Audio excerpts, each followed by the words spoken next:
Hi, hello, this is Abigail McGrath from Renaissance House. It's a retreat for writers on social issues in Oak Bluffs.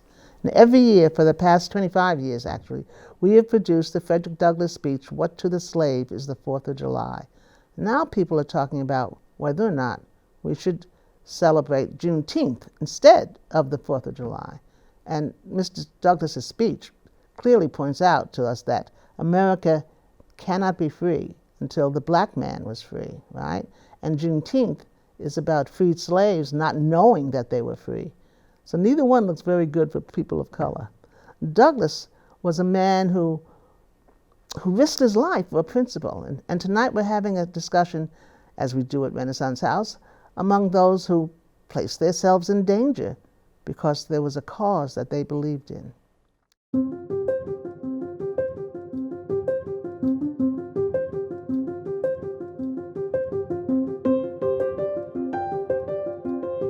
Okay, so let's talk to Alida O'Loughlin. Okay, you guys all know her as a photographer with a ready smile and a charming accent. Did you know that she was Dr. Alida? Yes, she is. She has her PhD in political science from NYU. She was a special United Nations and World Affairs program there. She was born in Holland during the difficult years before the Marshall Plan. She went through the hunger winter of 1945. She was an interpreter and guide for the Congress of Europe. She worked for what is now called World Learning in Vermont. She worked for 17 years as the director of the Cambridge Center for Adult Education and organized a conference for education in the 21st century with members of the Club of Rome, UNESCO, and all kinds of stuff that you don't even know about. So she's not just a pretty face and a good eye for imagery. She's smart as a whip. Okay, so Anita, tell us about your childhood in Holland during the war. You were actually there during the war, right? Mm-hmm. Yeah. Most people sort of know of pictures of Hitler that were around, and little girls that come and give flowers to Hitler. Wherever he went, he was always received in Germany. And so, of course, as a little girl, I dreamt always of going, and there was Hitler, and I was bringing him flowers, and I would kill him.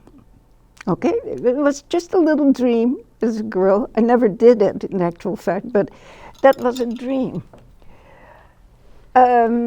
And that dream came from the fact that basically it was a very tough situation in Holland. Holland was invaded by the Germans. And then we lived under Nazi occupation for about 5 years. And living under oppression and very nasty circumstances is not a great deal of fun. Even though normal daily life goes on after a fashion, one is always sort of aware of the fact that if one makes a wrong move, says the wrong thing, some neighbor might just tell on you, and so therefore you're never really quite safe one way or the other. Aside from war itself, which of course is one of the nastiest and most miserable thing that any human being can bring on to any other kind of human being. So during the war, when I was around, the war started, I was 10 years old, as a matter of fact, when it started. And so by the time I was around 13, 14, my father was involved in basically the resistance.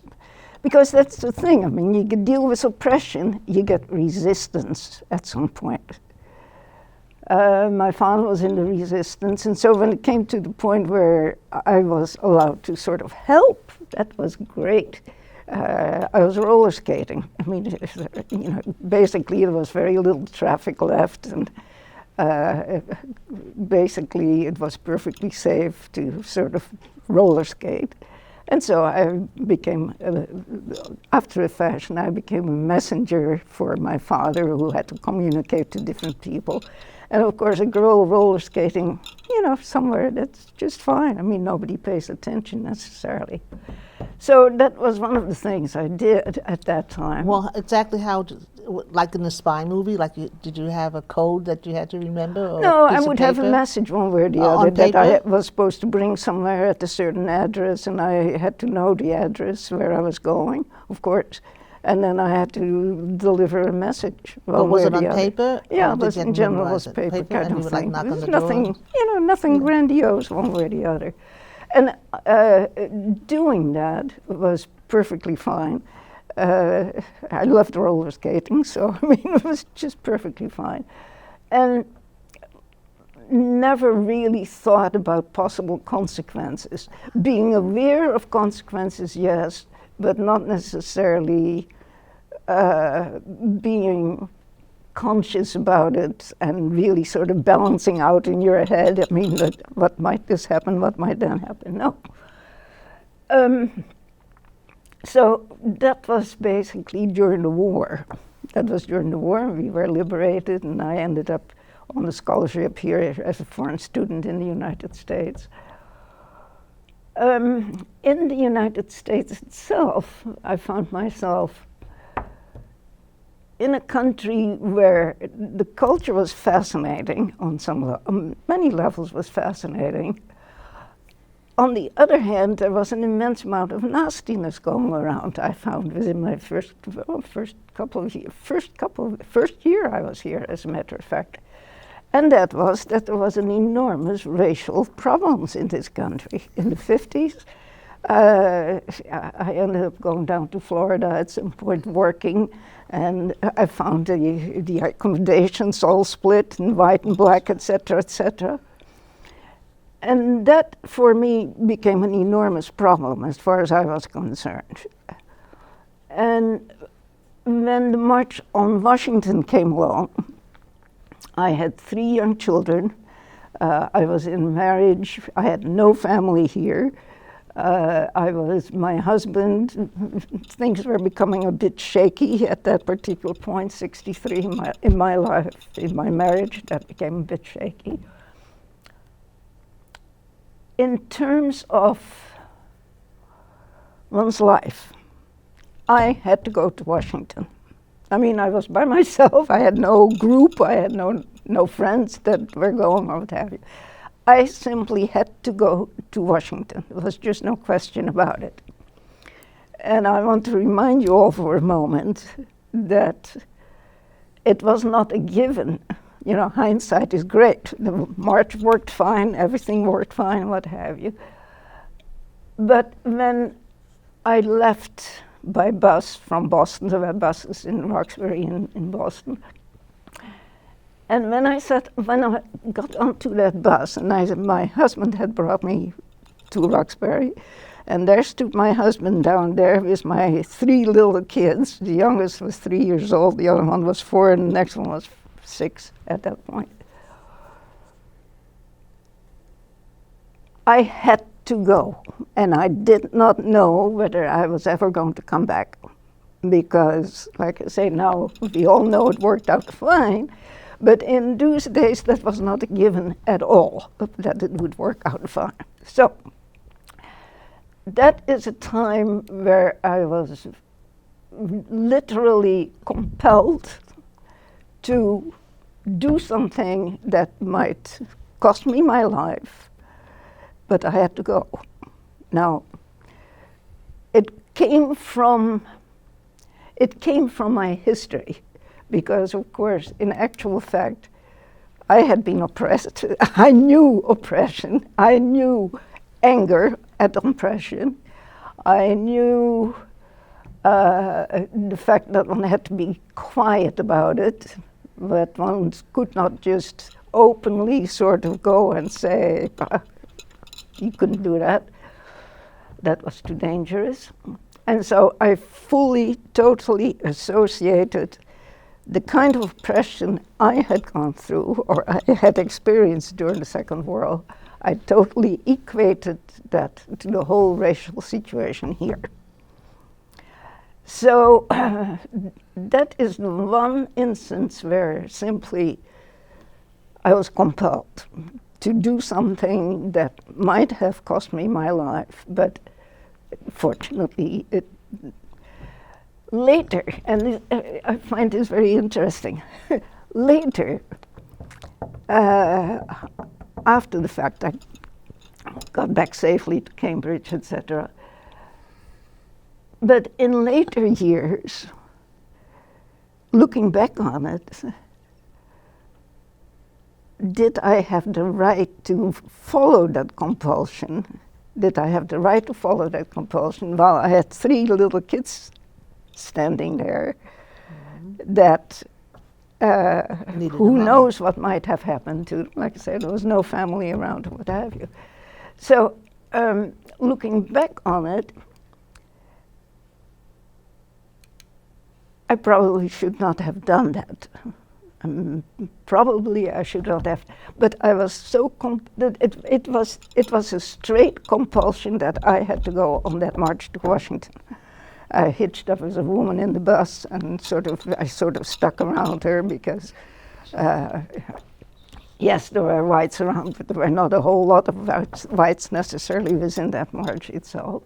So as an experience, I keep wondering about in how far the consequences of an action at some point or another, in how far are consequences, should one consider them, and in the total balance of things, should one be able to give in to that kind of compulsion of something that one has to do as against not doing it? Oh, just sending a check. I was in that march also. And you were right to be scared because there were helicopters overhead. Do you remember that? And military. And military. And they asked my name. And I was so scared I gave them a fake name because I thought, oh, here goes my scholarship.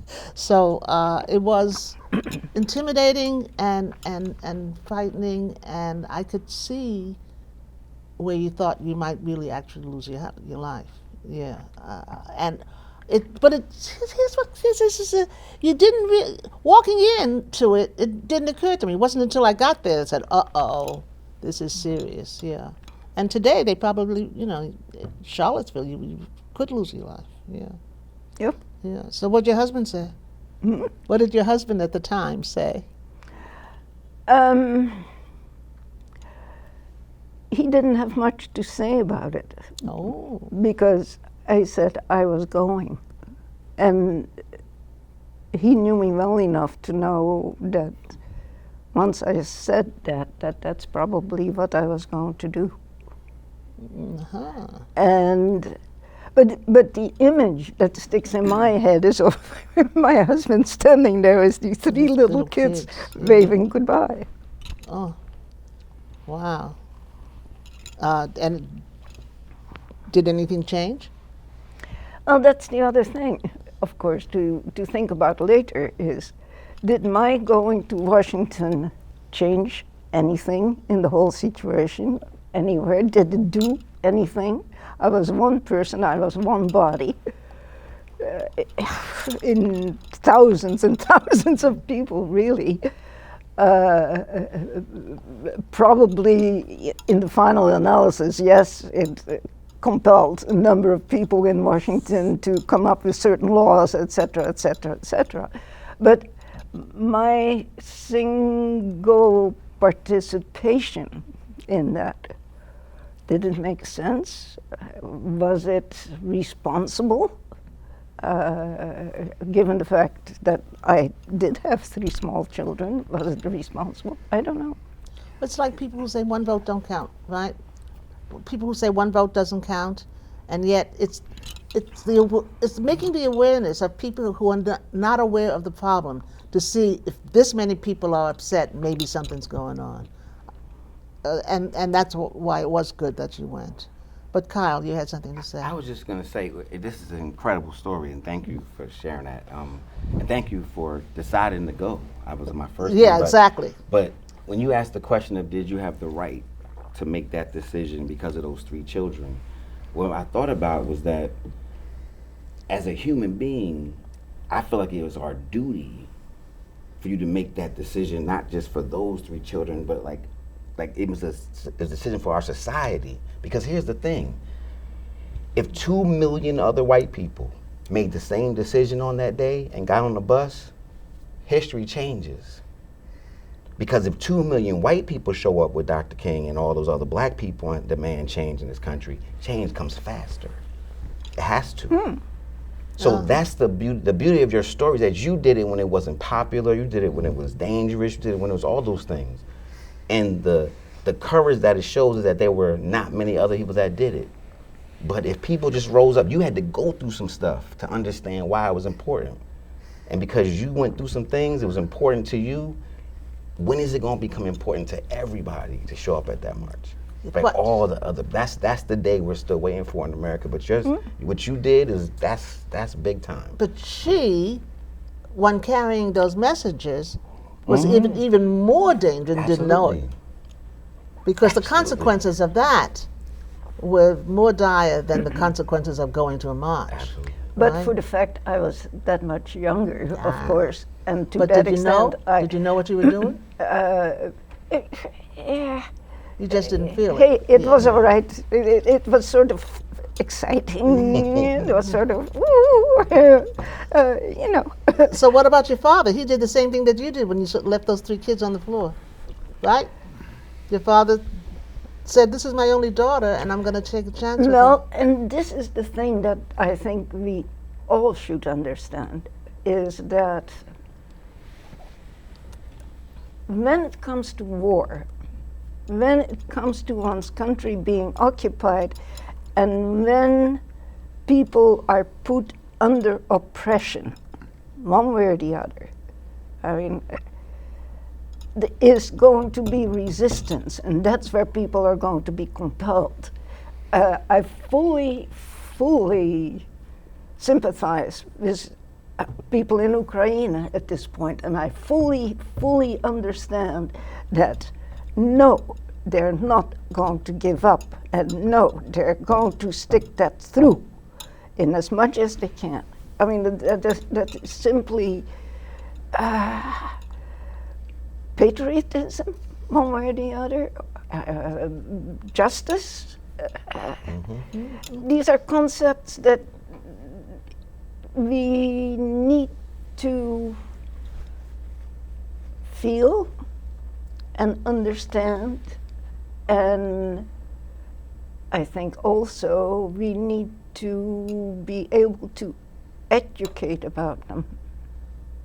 Yeah, absolutely. Listen, that march was a resistance, and there was a war on black people that was not called a war. It was, how you say it, shined over so that you wouldn't think. You know, they would think they were. Oh, yeah. It was a political thing, and people tried to say it wasn't, or that it was emotional, stuff like that. But no, your experience as a child carrying those notes, which I see and feel for, really gave you a kind of backbone and a way of thinking that puts you in a position, no matter where people are oppressed, that you sympathize with them or empathize with them or something with them. You've been an activist your whole life. Her whole life. That's the point. As a child, whole life. Okay. Okay. Well, did you have anything else to say? Getting older, I worry more about consequences, and I think more about consequences, and whether that's a good or a bad thing. I mean, That's hard. That's a hard one, because when you get older, you get more scared, and so it's all those young, Kent and all those guys, Kent State. I mean, we're terribly young, but they were the Great Panthers, and they did make change, and because I have to admit, I'm really getting older, but the question is, I haven't gone on a march for a long time. And I write stuff, but I'm not putting my body out there. So it's something we have to think about and talk about, getting older and being an activist, because you become safer.